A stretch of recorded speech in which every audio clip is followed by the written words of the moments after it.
premier élément essentiel que nous devons garder en tête, c'est que finalement, nous avons deux interlocuteurs privilégiés.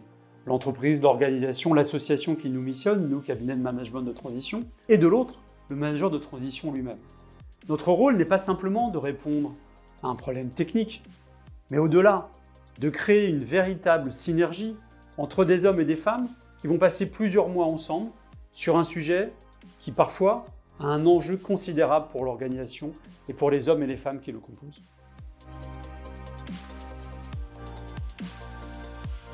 Un rappel et quelques chiffres.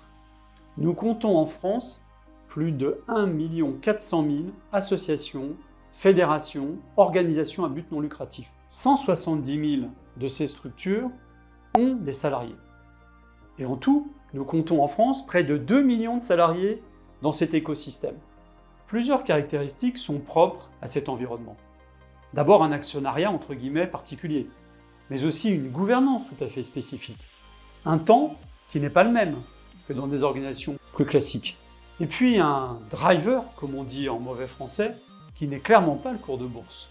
Le rôle que va tenir un manager transition dans ces organisations est important, en particulier s'il a un rôle auprès d'un président, d'une présidente, d'un directeur général, d'une directrice générale, qu'il doit traiter de la meilleure des façons possibles, y compris, et cela arrive, avec les contradictions que l'on peut rencontrer.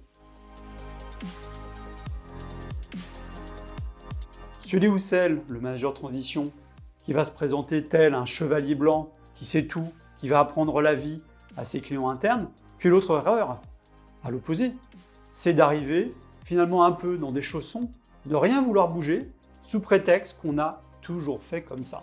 Plus que jamais, certaines qualités sont attendues du manager transition. La résilience, l'intelligence des situations, l'engagement, naturellement, mais aussi, encore plus qu'ailleurs, l'humilité. Dit autrement, vous, en tant que manager transition, dans le cadre de cette mission, vous pouvez avoir intellectuellement raison de proposer telle solution, d'apporter telle mesure correctrice, mais vous devez accepter que, au regard du temps long, cette décision, cette mesure que vous souhaitez proposer, s'inscrit dans une durée finalement plus longue.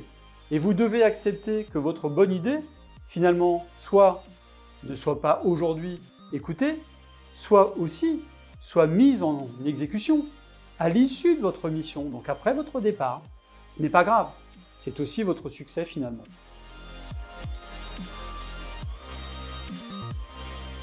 L'un des éléments clés pour nous, c'est la façon dont chez IMT nous gérons une mission. Nous fonctionnons en mode projet, avec un partenaire évidemment, avec un directeur ou une directrice de mission, dont le rôle notamment est d'assurer le lien très proche avec le manager de transition. Et donc tout au long de la mission, et même avant l'arrivée du manager de transition, nous sommes prêts à l'accompagner. Nous sommes prêts pour faire les rapports d'étonnement avec lui. Mais plus important que jamais, nous sommes là aussi parce qu'une mission ne se passe jamais complètement de la façon dont on l'a imaginé au départ. Et le plus important encore, c'est d'éviter une situation qui serait, par exemple, d'enfouir la poussière sous le tapis. Qu'un petit problème devienne demain une véritable catastrophe. Tout ceci repose sur un élément essentiel, finalement. C'est la confiance que nous aurons su bâtir ensemble.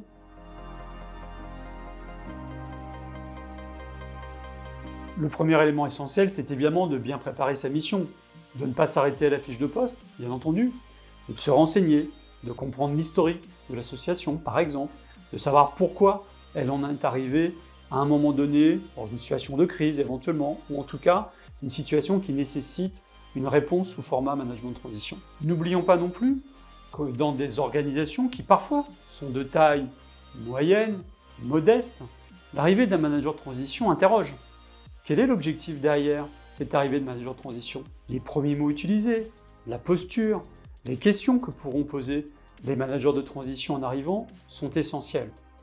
J'ai une expérience toute récente qui illustre le fait qu'arriver, par exemple, avec une image ou en tout cas avec un message de restructuration, de coût, ça peut inquiéter les équipes en place. Mais le fait naturellement que nous ayons une proximité avec le manager de transition a permis et permettra de régler ce type de difficultés. Et in fine, l'organisation et les équipes qui composent l'association, la fédération, les organisations seront très heureuses d'avoir accueilli un manager de transition. Vous l'aurez compris, un manager de transition qui cherche au-delà d'une mission lambda une activité, un environnement, des équipes dans lesquelles il va trouver du sens sont particulièrement importants. C'est d'autant plus vrai que nous assistons depuis quelques années à un rajeunissement du manager de transition. Nous voyons de plus en plus des managers de transition de moins de 45 ans s'intéresser au management de transition. Et finalement, l'important c'est quoi? C'est aussi le plaisir que chacun pourra prendre dans sa mission. C'est pas le pire des moteurs, non,